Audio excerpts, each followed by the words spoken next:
ஹே guys, so chemical kinetics அந்த chapter கண்டிப்பாக உங்க எல்லாருக்கும் தெரிஞ்சிருக்கும். ஃபிசிக்கல் கெமிஸ்ட்ரியில் one of the important chapters, one of the easiest சாப்டர்னு சொல்லலாம். ஆனால் அதுலேயும் நிறைய பேர் மிஸ்டேக் பண்ணுவீங்க. ஸோ கெமிக்கல் கைனடிக்ஸில் வந்து இந்த zero order reaction, first order ரியாக்ஷன்லாம் இருக்கும். ஓகேவா? ஃபர்ஸ்ட் ஆர்டர் ரியாக்ஷனில் வந்து இந்த ஹாஃப் லைஃப்னு ஒன்று இருக்கும். நான் என் நோட்டு காட்டுறேன். ஃபஸ்ட்டு இதான் ரேட் கான்ஸ்டன்டோட formula K is equal to 2.303 by T log of A naught by A. ஏன்றது இனிஷியல் கான்சன்ட்ரேஷன். ஓகேவா?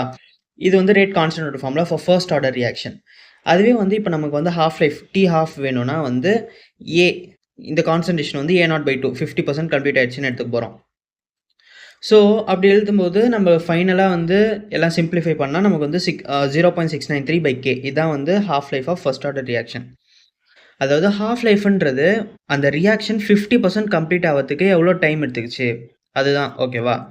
இப்போ ஹாஃப் லைஃப்னு கேட்டாங்க 50% கம்ப்ளீட்னா நீங்கள் இந்த மாதிரி இது என்னது ரேட் கான்ஸ்டன்ட் அதோட வேல்யூ போட்டு ஈஸியாக கண்டுபிடிச்சிருவாங்க. இதுவே வந்து இப்போ 75% கம்ப்ளீட் ஆகிடுச்சு, 89.5% கம்ப்ளீட் ஆச்சு அந்த மாதிரி கேட்டால் இதில் வந்து இதை வந்து 100 எடுத்துப்பீங்க, இனிஷியல் 100 எடுத்துப்பீங்க. ஏ வந்து 100 மைனஸ் சம்திங் 75 கேட்டாங்க, 89.5 கேட்டாங்க. அந்த மாதிரி போட்டு லாக் எடுத்து அது பெரிய வேலையாக இருக்கும். அது இல்லாமல் இப்போ நான் உங்களுக்கு வந்து ஷார்ட்கட் சொல்லித்தரேன். ஃபர்ஸ்ட் ஆர்டர் ரியாக்ஷன் இது only for first order reactions. ஓகேவா? ஸோ இப்போது டி ஹாஃப் கேட்டால் நீங்கள் அந்த ஃபார்முலா போட்டு கண்டுபிடிச்சிடுவீங்க 0.693 by K. இதுவே வந்து T ஆஃப் 75%, அதாவது 75% அந்த ரியாக்ஷன் கம்ப்ளீட் ஆகிறதுக்கு எவ்வளோ டைம்னு கேட்டாங்கன்னா இட்ஸ் 2 into T ஹாஃப் அப்படின்னு சொல்லலாம். T ஹாஃபோட வேல்யூ வந்து உங்களுக்கு கொஷினில் கொடுத்துருவாங்க.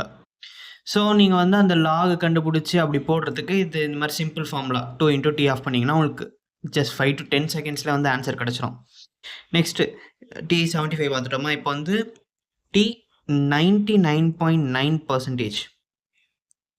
இது மாதிரி கொஷின் வந்திருக்கு. நான் உங்களுக்கு அந்த கொஷினும் காட்டுறேன். 99.9%ல் வந்து it's equal to 10 into T half.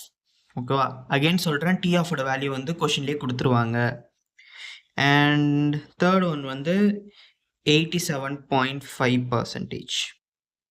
இதோடது வந்து 3 into T ஹாஃப். ஓகேவா? கிளியரா? நெக்ஸ்ட் வந்து 60%. T of 60%, 1.3 into T half. Next, T of 90%. T of 90% வந்து 3.3 into T half.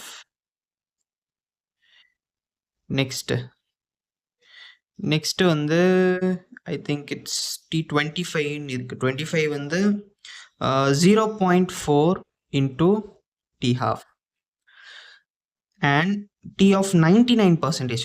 நல்லா பார்த்துக்கோங்க, 99.9%. இது வந்து 99%.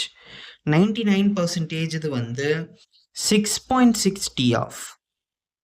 ஓகேவா? இதை தாண்டி பெருசாக அவங்க எதுவும் கேட்க மாட்டாங்க. ரொம்பவே இம்பார்ட்டண்ட்டு. நீங்கள் லாகெலாம் கண்டுபிடிச்சி போடுறத விட ஈஸியாக வந்து லைக் மல்டிப்ளிகேஷன், ஜென்ரல் மல்டிப்ளிகேஷன் தான் T ஆஃபோட வேல்யூ வந்து அவங்க கொஷின்லேயே கொடுத்துருவாங்க. இதை ஃபஸ்ட்டு அண்டர்ஸ்டாண்ட் பண்ணிக்கோங்க. T ஆஃப் 75%னா 75% அந்த ரியாக்ஷன் கம்ப்ளீட் ஆகிறதுக்கு எவ்வளோ டைம், அதுதான். ஓகேவா? இப்போ வந்து கொஷின் பார்த்துடலாம். ஒரு ஃபஸ்ட் ஆர்டர் ரியாக்ஷன் வந்து ஹாஃப் கம்ப்ளீட்டட் இன் 45 minutes அப்படின்னு சொல்லிட்டாங்க. So T half is equal to 45 minutes அப்படின்னு கொஷினில் கொடுத்துட்டாங்க. How long does it take for 99.9% T of 99.9% என்ன அப்படின்னு கேட்குறாங்க. டக்குன்னு அப்படியே ஆன்சர் போட்டு சொல்லுங்கள். 5 seconds தான். உங்களுக்கே தெரியும், இதோ இந்த ஷார்ட்கட் வச்சு T of 99.9% is equal to 10 into T half. 10 into 45 is equal to 450 minutes. 450 minutes எப்படி எழுதலாம்? 7.5 hours எழுதலாமா? ஸோ இந்த மாதிரி ஈஸியாக நீங்கள் கொஷின் சால்வ் பண்ணலாம். இந்த ஷார்ட்கட்ஸ் ஸ்க்ரீன்ஷாட் எடுத்து வச்சுக்கோங்க, இல்லை உங்கள் நோட்ஸில் எழுதி வச்சுக்கோங்க. கண்டிப்பாக யூஸ்ஃபுல்லாக இருக்கும். தேங்க்யூ.